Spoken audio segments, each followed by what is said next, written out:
공룡에서 괴수를 그렇죠? 변신한 공룡님입니다. 저번에 우리 약속했거든요. 다음에 수염 기르고 수민수, 공룡민수. 인사할 시간도 많습니다. 여러분의 시간을 낭비해드릴. 아, 죄송합니다. 딴 생각을 했어요. 죄송합니다. 네. 인사할 시간도 많습니다. 여러분의 시간을 낭비해드릴. 느리지만 쿨한 과학. 랩미팅입니다. 반갑습니다, 교수님들. 반갑습니다. 딴 생각을 하실 법하죠. 왜냐면은 다음에 말할 걸 생각하고 있었어. 내가 보기에는. 오늘 손님이 오셨거든. 엄청난 손님이 오셔가지고 요번은 설명을 드리기 위해서 자료 화면을 좀 보도록 하겠습니다. 좋습니다. 요 뭔지 아시겠습니까? 얘가 티라노인가? 그렇죠. 왜냐면 저 앙증맞은 손으로 보아. 킹 왕짱 공룡 킹 티라노. 왕짱. 근데 진짜 너무 잘 구현되지 않았습니까? 요 그림을 그리신 팔레오 아티스트 작가, 우리나라의 손꼽히는 팔레오 아티스트 작가인 최유식 작가님이 여기 와 계십니다. 복원도도 엄청나게 많이 그리시고 손 한번 흔들어 주세요. 나오고 있어요. 작가님 그림을 한번 볼까요? 티라노사우루스죠. 저는 이걸 AI나 아, 그렇게 생각했거든요. 맞아요. 너무 완성도가 높다 보니까. 이게 그냥 아무 티라노가 아니에요. 아 그렇죠. 네, 티라노사우루스도 개체마다 애칭이 있어요.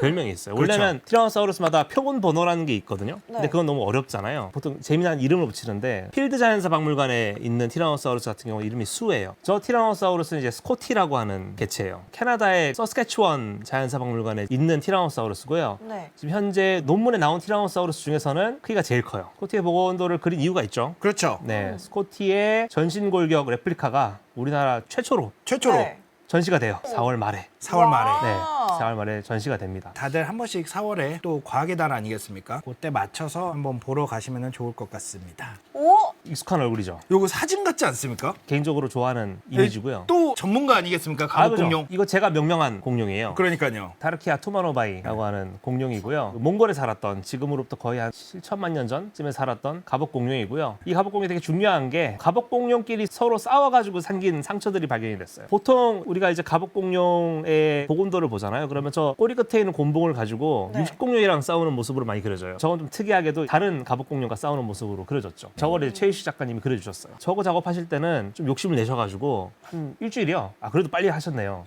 일주일이요. 어, 네. 일주일. 비늘 하나하나를 네. 다 그렸어요. 다 하셨고 진짜 생동적이에요. 심지어는 저기 오른쪽에 있는 갑옷 공룡이 그 꼬리 지금 흔들고 있잖아요. 네, 저 맞아요. 이펙트를 주기 위해서 엄청 그렇죠. 노력을 하셨다고. 땡 쳤을 때 그 효과를 주기 위해서. 네. 디테일이 엄청 살아있어요. 그러니까. 이것뿐만 아니라 사실 제가 있는 고생물 연구실에 지금 나오고 있는 많은 연구 결과들을 다 지금 작업을 하고 계세요. 우리나라의 공룡 논문에 대한 작업은 다 하고 계세요 지금. 그게 지금 뭐냐면 이제 새끼 오리주둥이 공룡인데 엄마 혹은 아빠의 앞발에 지금 볼을 비비고 있는 모습인데 이거 왜 그리신지 대충 알 것 같아요. 에드몬토사우루스의 보존율이 좋은 앞발 화석이 그때 공개됐을 때 이거 그리신 거죠. 보통 앞발 화석이 좋은 게 나왔다면은 앞발만 좀 잘 보이게 해서 공룡이 서 있는 모습을 그릴 텐데 거기에 좀 스토리를 담으셨죠. 그 감성인 거죠. 네, 앞발에다가 볼을 비비고 있는 새끼 초식 공룡을 갖다 넣은 거예요. 너무 네, 귀엽네요. 그래서 공룡의 세계도 이렇게 따뜻할 수가 있다. 그림으로 좀 보여주고 있죠. 좀 보기 쉬운 복원도는 아니죠. 눈밭에 있는 공룡이고요. 저게 지금 뭐냐면은 유티라노스라고 하는 공룡이에요. 티라노사우루스의 친척이고요. 온몸이 깃털로 덮여 있는 공룡이고 몸 길이가 한 7m,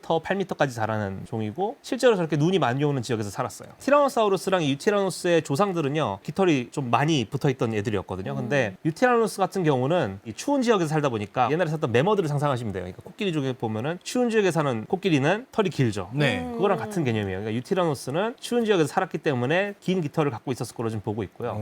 티라노사우루스는 눈이 많이 오는 그런 지역에 살진 않았어요. 덩치가 큰 동물이다 보니까 온몸이 깃털로 덮여 있으면은 몸이 과열이 될 가능성이 커져요. 네, 되게 위험하거든요. 그래서 깃털이 2차적으로 퇴화한 게 아닌가 이렇게 좀 보고 있습니다. 귀하죠 팔레오 아티스트가 우리나라에.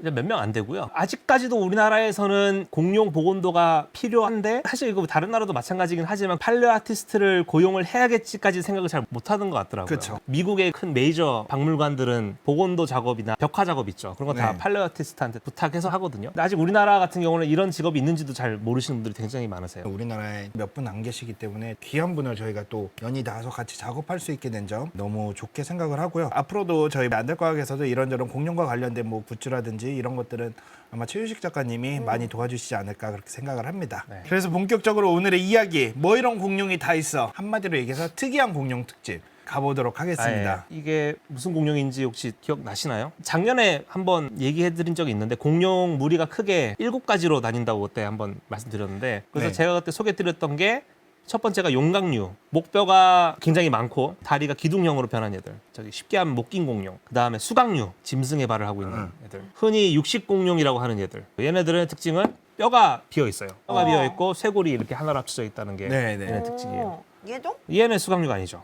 왜요? 비슷한데? 얘는 발이? 후두류예요. 아, 머리. 머리 저기 정수리 튀어나온 얘 박치기 공룡들. 강룡류, 뿔공룡. 뿔. 네, 뿔공룡이 있고. 아, 트리케라톱스. 네, 트리케라톱스가 대표적이죠. 그다음에 이거였던 것 검룡류. 그 골판이 검처럼 생겼다 해가지고. 아, 검룡류. 검룡, 골판 공룡이라고. 스테고사우루스. 스테고사우루스가 대표적이죠. 그다음이 이제 조각류. 얘네들은 주로 이제 부리를 갖고 있는 주둥이가 살짝 아래로 휘어져 있는 이런 아. 공룡들이에요. 그렇군요. 여기서 한 마리가 빠졌죠. 갑옷공룡이 갑옷. 없잖아요. 갑옷. 아, 어디 갔어? 제 연구실에 있어요.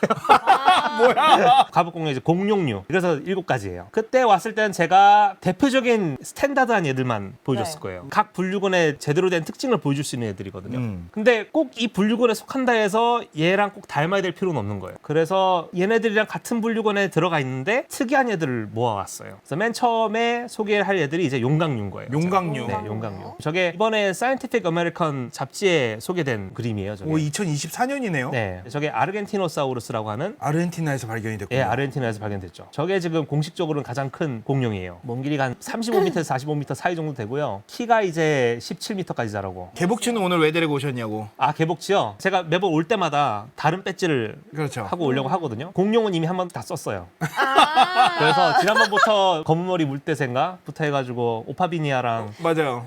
안에 화장대 앞에 개복치가 있길래 원래 와이프 건데 제가 가져왔어요. 개인적으로 개복치를 좋아합니다. 그렇죠. 몰라. 네, 학명이 몰라죠. 개복치가 굉장히 크게 자라는 물고기예요. 그 몸 길이가 최대 3m까지 자라요. 12년 전인가 부산 아쿠아리움에서 살아있는 거 본 적 있고. 근데 아쿠아리움에서 정말 보기 힘든 물고기 중 하나예요. 이거 예민해서 아쿠아리움에서 키우다 보면 잘 죽어요. 그래서 약간 이미지가 유리 멘탈 물고기로 알려져 있는데, 근데 그게 정말 얘네가 멘탈이 약해서 그런 게 아니라 대양에서 사는 물고기들이 좁은 데에 키우잖아요. 네. 스트레스를 많이 받을 수밖에 없어요. 바다의 환경을 재현을 해줘야 되는데 근데 아쿠아리움에서는 아무리 잘 갖춰도 그 재현하기가 힘들어가지고 물고기들이 죽는 거거든요. 백상아리도 사실은 아쿠아리움에서 키우기 진짜 어려워요. 딱 한 번밖에 키운 적이 없을 거예요. 근데 걔도 결국엔 풀어준 걸로 알고 있거든요, 제가. 개복치도 마찬가지고요. 개복치가 근데 실제로 야생에서 만나잖아요. 그러면 네. 정말 잘 안 죽는 물고기로 유명해요. 개복치를 즐겨 먹는 동물들이 있어요. 막 물개라든지 이런 애들. 물개가 옆에서 뜯어 먹고 있는데도 그냥 헤엄치고 다니고. 어떤 학자가 개복치를 총으로 쐈는데 멀쩡했다고. 아, 진짜? 네. 야생의 개복치는 굉장히 억센 물고기고요. 개복치 얘기 조금 더 할게요. 너무 개인적으로 좋아하는 물고기라서. 개복치가 태어나면은 진짜 굉장히 작아요. 한 1mm? 1g도 안 돼요. 잘 모르겠다. 1g도 안 돼요. 아, 진짜? 몸무게가. 다 자라면은 거의 2톤이 넘어가요. 개복치가 만약 사람이잖아요. 그럼 갓난애기가 다 자라면은 타이타닉 배 6대만한 크기로 커지는 거예요. 이것만 하나 더 할게요. 개복치가 수면 위로 이렇게 올라와요. 떠 있어요. 맞아요. 네, 맞아요. 그게 왜 그러냐면 햇빛 일광욕도 하고요. 기생충에 많으니까 이런 게 있을 때 갈매기들이 와요. 그래서 기생충을 다 떼줘요. 먹어줘요. 개복치가 낮잠 잔다는 표현을 쓰는데 낮잠 잘 때 이게 중요한 게 쉬면서 체온을 데펴야지 더 깊게 잠수를 할 수 있다 하더라고요. 자, 여기서 배울 수 있는 교훈이 있죠. 푹 쉬어야지 열심히 그래요. 그래. 일을 할 수 있는. 그렇죠. 개복치 얘기 여기까지만 하고요. 네. 개복치 얘기 오랜만에 하니까 신나가지고. 지금은 사실 우리가 용각류 하면은 이 이미지가 익숙하잖아요. 근데 이게 생물학적으로 보면 되게 특이한 거예요, 이게. 얘네 해부학적인 것들을 따지고 보면은 진짜 특이한 거거든요. 하나가 뭐냐면 반해신경이라는 건데 모든 척추동물은 이걸 갖고 있어요. 뇌에서 출발해가지고 사람 목 쪽으로 이렇게 이어지는 신경이 있어요. 사람 같은 경우는 침을 삼키거나 말을 할 때 좀 도와주는 그런 신경인데 이 신경이 희한하게도 뇌에서 출발을 해서 목을 타고 내려왔다가 심장 쪽에 있는 대동맥을 한번 감고 올라와서 이 혀로 가요. 이게 되게 비효율적인 사람도 그래요? 사람도 그래요. 신경이 위에서 출발을 해서 대동맥을 지나서 감고 올라와서 목 쪽으로 가요. 굉장히 안 좋은 디자인이죠. 그러니까 바로 뇌에서 출발해가지고 목으로 가는 게 좋은데 그쵸. 왜 저렇게 됐을까요? 우리 인간의 조상을 쭉 타고 올라가면은 물고기가 나오겠죠. 물고기도 저걸 갖고 있어요. 물고기는요 목이 없죠. 그래서 물고기 같은 경우는 저게 그냥 뇌에서 출발을 해가지고 아가미 뒤로 해서 이렇게 아래턱 쪽으로 내려가요. 돌아서 가는 느낌이 아니에요. 근데 목이 생기죠. 목이 생기면서 원래는 대동맥 뒤에 있던 건데 대동맥이 내려가니까 딸려서 내려온 거예요. 이렇게 신경이 진화하는 과정 중에 목이 길어지니까는 그냥 내려가는 거예요. 이렇게 바꿀 수가 없는 디자인인 거예요. 그래서 비효율적인 디자인인데 건데 네. 어쩔 수가 없는 거죠. 사람이야 뭐 목이 짧으니까 뭐 그렇다 칠 수가 있는데 오늘날 살아있는 목이 가장 긴 동물이 기린이에요. 기린 같은 경우는 반해신경이 엄청 길어요. 목 타고 쭉 내려갔다가 다시 또 혀 쪽으로 올라가야 돼요. 자, 그러면 기린보다 목이 몇 배나 더 긴 용광류들은 용광류를 생각해 보시면은 신경이 몇 미터나 되겠죠. 대표적인 브라키오사우루스가 목 길이가 한 9m 정도 돼요. 브라키오사우루스의 반해신경은 최소 18m인 거잖아요. 예, 원래 바로 이었으면은 1m도 안 됐겠죠. 근데 진화라는 게 참 재밌어요. 굉장히 나쁜 디자인인데 그런데도 사는 데는 지장이 없는 거죠. 네. 신기하다. 예, 이거보다 더 긴 신경 세포가 있죠. 뭐냐면 감각신경인데 머리에서부터 꼬리 끝까지 연결되는 굉장히 길겠죠. 보통 용광류들이 한 20m 몸 길이가 넘어가니까 신경이 길면은 문제가 예를 들어 가지고 통각 같은 거 전달하는데 시간이 오래 걸리겠죠. 그래도 전기 신호라서 빛의 신호 정도로 가지 않나요? 그 통각이 1초에 0.5m인가? 그렇게밖에 못 가요? 빨리 못 가요. 오. 천천히 갑니다. 20m짜리 공룡이면은 10초 정도. 아 그러네. 40초 걸리네. 육식 공룡이 저 용광류에 꼬리를 물잖아요. 그럼 40초 후에 얘가 아는 거예요. 그러면 40초면 충분히 뜯기겠는데? 심지어는 용광류들을 전문적으로 사냥했던 육식공룡들이 있어요. 걔네들은 용광류의 살점을 잘 뜯어먹기에 적합한 이빨과 턱 구조를 갖고 있어요. 용광류가 알아차리지 못하게끔 살점만 딱 뜯어서 갈 수가 있겠죠. 근데 아프긴 할 거 아니야. 40초 후에 아프겠죠. 어떡하면 네. 좋아.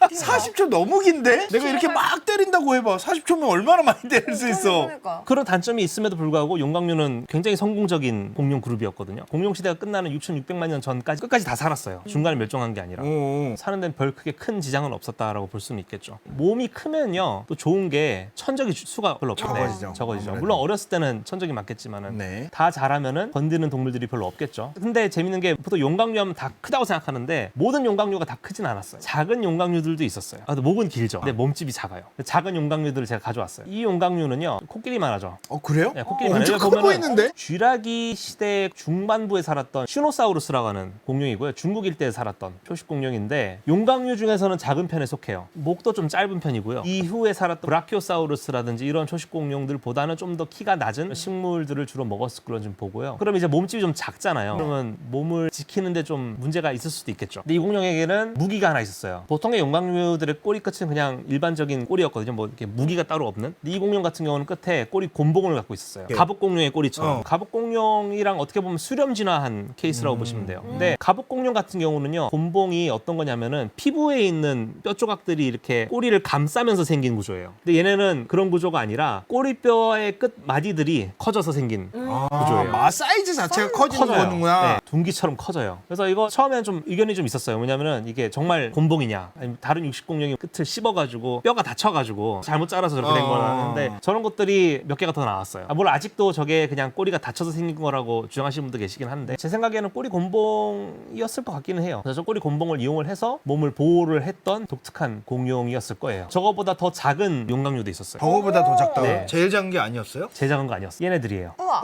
진짜 사람만 하네? 귀여워. 사람이 타도 되죠. 탈 수 있겠는데 진짜? 네, 심지어는 저기 왼쪽에 있는 친구는 말만한 크기죠. 다 자란 거예요. 그래서 근데 저러면 어떻게 살아남죠?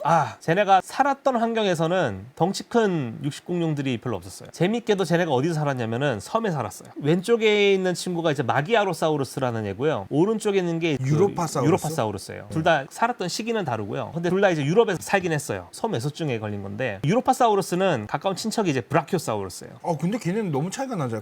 차이가 크죠. 브라키오사우루스 계열의 큰 공룡이었는데 가끔 해수면 변화에 의해 가지고 대륙끼리 연결됐다가 막 분리됐다가 했거든요. 옛날에. 네. 이렇게 이동하는 과정 중에 갑자기 해수면이 이렇게 높아져 가지고 섬으로 고립되는 곳들이 있었어요. 유럽에. 거기에 갇힌 거예요. 용광류들이. 갇히니까는 큰 목긴 공룡들이 몸을 유지하려면 많은 걸 먹어야 되는데 섬에 들어가니까 어때요? 먹을 게 별로 없을 거 아니에요. 사용할 수 있는 에너지 자원이 적은데 동물들이 들어가면은 보통 작아져요. 오늘날에도 관찰되는 현상 중 하나예요. 재밌게도 코끼리, 아시아 코끼리 종류 중에 스리랑카 쪽으로 섬으로 들어간 코끼리들이 네. 다 작아졌어요. 그래서 이 공룡들은 다 먹을 게 별로 없는 섬 환경에 들어가다 보니까 다 작아졌고 얘네들만 작아진 건 아니에요. 같이 살았던 조광류며 가복공룡이며 다 작아졌어요. 이런 그런 섬 지역에서 큰 동물들은 익룡이었어요. 익룡은 사실은 다른 데도 왔다 갔다 할 수가 있었기 때문에 그러네. 왼쪽에 있던 게 마기아로사우루스라고 하는 목긴 공룡인데 아까 맨 처음에 보여드렸던 아르겐티노사우루스의 친척이에요. 얘가. 근데 걔는 거의 몸무게가 90톤 이상 나가는 공룡인데 얘는 조랑말만한 공룡이잖아요. 너무 작아진다. 네, 이게 진화의 신비죠. 저 공룡이 살았던 섬에는 하체콥테릭스라고 하는 익룡이 살았는데 그 날개 너비가 높이가 거의 한 10m 되는 익룡이 있어요. 그 익룡이랑 같이 살았어요. 그래서 실제로 저기 마기아로사우루스의 새끼들 같은 경우는 그런 익룡들의 먹잇감이었겠죠. 네. 작은 용광류도 있다. 용광류가 다 크진 않아요. 훌륭하다. 네. 그리고 보통 용광류 하면은 어때요? 목은 긴데 머리가 작아요. 몸 길이가 예를 들어 35m짜리 용광류를 해도 머리뼈가 길어봤자 한 30cm? 근데 머리가 작을 수밖에 없죠. 왜냐면은 목이 긴데 머리가 커버리면은 저 무겁죠. 들 수가 없잖아요. 네. 이 용광류와 반대로 진화한 동물이 있어요. 오늘날 살아있죠. 코끼리입니다. 어. 코끼리는 목이 짧은 대신에 머리가 크죠. 대신에 코가 길어졌죠. 코가 길어졌네. 네. 해결 방법이 다른 거죠. 얘네 둘 다 가만히 선 채로 다양한 곳에 식물을 훑어먹게끔 진화를 한 건데 근데 대부분의 동물들은 머리가 작아지고 목이 길어진 쪽으로 진화를 했어요. 기린이며 근데 코끼리는 좀 특이하죠. 반대로 그냥 진짜 스탯 따로 찍은 느낌이다. 그러니까 보통 머리가 큰 용광류는 별로 없어요. 근데 제가 가져온 거는 카마라사우루스라는 용광류인데요. 이 친구는 머리가 커요. 머리 길이가 1m 정도 돼요. 몸 진짜 길이가 커. 한 20m 되는 용광류인데 용광류들 사이에서는 거의 대두인 거죠. 그래서 사람들이 이걸 연구를 많이 했어요. 얘는 왜 머리가 클까? 해봤더니 무는 힘이 굉장히 세다는 걸 알아냈어요. 석으로 무는 힘이요. 이빨도 굉장히 크고요. 보통 용광류도 이빨 되게 작고 보잘것없는데 쟤네는 숟가락 형태의 이빨을 갖고 있어요. 근데 어. 이게 재밌는 게 공룡님 거 이렇게 듣다 보면은 식물도 상상하게 되잖아요. 맞아. 이게 엄청나게 질긴 애들을 먹었나 보다라는 상상을 하게 되는데 대학원에 갈 준비가 되었구나. 근데 그런 식물들은 특이한 곳에서 살았나? 물론 이제 독특한 식물이 살았을 가능성은 있겠죠. 근데 저런 카마라사우루스 같은 경우는 같은 나무가 있어도 나무 부위마다 질김의 정도가 달라요. 그렇죠, 그렇죠. 아. 잎사귀만 먹는 애들은 그렇게 튼튼한 이빨을 갖고 있을 필요는 없는데 쟤네 같은 경우는 아마도 나무 가지 통째로 뜯는다든지 이런 식으로 먹었겠죠. 공룡의 무는 힘이 어느 정도 됐을지를 어떻게 계산을 하냐면은 일단은 머리뼈가 얼마만큼의 힘을 견딜 수 있는지를 가지고 보통은 저희가 유추를 해요. 무는 힘이 센 동물일수록 머리뼈가 강할 거 아니에요. 머리뼈가 약한데 무는 힘이 세버리면은 물었는데 머리가 다 으스러지겠죠. 그래서 그런 걸 건물이나 배 같은 거 만들 때 얘가 얼마만큼의 하중을 견딜 수가 있는지 이런 것들을 보여주는 프로그램에 이 공룡의 머리뼈 데이터를 넣어서 공룡 머리뼈가 얼마만큼 힘을 견딜 수 있는지 알 수가 있거든요. 이걸 통해 가지고 계산을 해봤더니 네. 카마라사우루스의 머리뼈 자체가 굉장히 많은 힘을 버틸 수 있다는 걸 알아냈어요. 그래서 보통의 목긴 공룡들 같은 경우는 무는 힘을 킬로그램으로 바꾸면은 뭐 10kg? 무는 힘이 되게 약해요. 카마라사우루스는 무는 힘이 300kg. 심지어는 몇몇 대형 육식 공룡보다도 높아요. 비슷해요. 이게 대학원 갈 공룡님 준비가 얘기를 됐어. 들으면 이 친구가 이렇게 진화한 데까지는 이런 유추를 해볼 수 있어. 그렇지. 얘가 이렇게 단단하고 질긴 거를 먹게끔 진화가 됐단 말이야. 그러면 초식 공룡들이 엄청 많아서 그래 너네들이 떨거지 먹어라 나는 이거 먹을게 이러면서 살았을 수도 있는 거잖아요. 그러면은 환경 자체가 터프하게 흘러가지 않았을까라는 생각을 하게 됩니다. 그리고 또그 초식동물들이 순하지는 않았을 거예요. 오늘날 살아있는 그런 대형 초식동물들 보면은 해봤자 뭐 가축 정도지 물소가 순할까요? 코뿔소가 순할까요? 야생 코끼리한테 접근해가지고 이렇게 만질 수 있는 사람이 있을까요? 없어. 아프리카에서 가장 많은 사람을 죽이는 동물이 하마래요. 네. 지금 그 얘기 맞- 들었어요. 1년에, 맞아. 1년에 100명을 죽여요. 코끼리랑 하마만 보더라도 그렇게 사나운데 타임머신을 타고 과거로 돌아가면은 티라노사우루스보다는 이런 초식공룡을 좀 더 조심해야 되지 않을까 저는 생각을 해요. 그럴 수 있겠네요, 진짜로. 성격이 좀 굉장히 더러울 수가 있어요. 카마라사우루스 같은 경우도 무는 힘이 세잖아요. 제 머릿속에는 이래요. 카마라사우루스가 이렇게 나무를 뜯고 있다가 육식공룡이 오면은 고개를 돌려가지고 지가 물려고 갔을 수도 있을 것 같아요. 먹지는 않지만. 하지만 40초의 룰이 있다는 거. 나름, 그죠, 그죠. 나름 40초의 룰이 있음. 피할 가능성 있음. 야, 이거 다 기억하네. 기억이 있으니까. 그래서 웃긴 공룡이라고 다 머리가 작은 건 아니다. 큰 놈도 있고 무는 힘이 센 놈도 있다. 그래서 보면 카마라사우루스가 머리가 크죠. 그래서 보통 머리가 크다 하면은 카마라사우루스가 목긴 공룡 중에서는 제일 영리하지 않을까? 생각해 볼 수가 있겠죠. 네.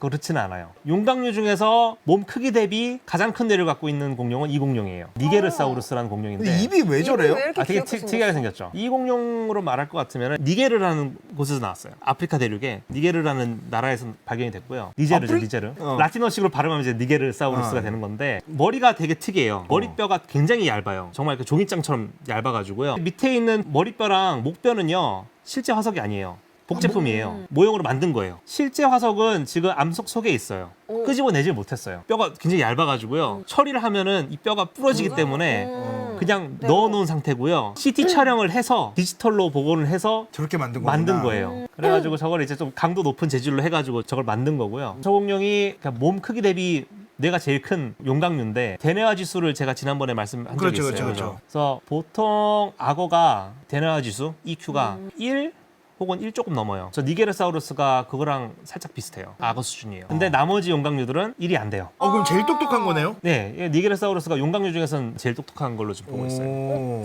근데 뼈가 얇으면 어떻게 지키지? 그래서 그러니까 뇌를 어떻게 지켰지? 그것도 미스테리죠. 그것도. 밝혀진 게 그렇게 많지 않은 공룡이긴 해요. 그리고 이 공룡이 또 재밌는 게 보시면은 어금니가 없어요. 이게 앞에 이빨이 있는 거예요 지금? 앞에 이렇게- 이빨이 엄청 많아요. 저게 아마 단단한 자갈만 씹어도 뼈가 부러질 수가 있는 구조예요. 어떻게 살아남았어? 근데 자갈이 많은 지역에 살지는 않았겠죠. 그래서 쟤네는 이제 고사리밭 이런 드넓은 그런 범람원 이런 데서 주로 살았을 걸로 좀 보고 있고요. 모든 이빨이 다 앞니화됐어요. CT 촬영을 하면서 이 이빨의 그 성장선들 세봤거든요. 연구하시는 네. 분들이 쟤네도 해봤더니 계속 빠지는 거죠? 계속 빠지는데 지금까지 알려진 초식 공룡 중에서 이갈이를 제일 빨리 해요. 2주에 한 번씩 해요.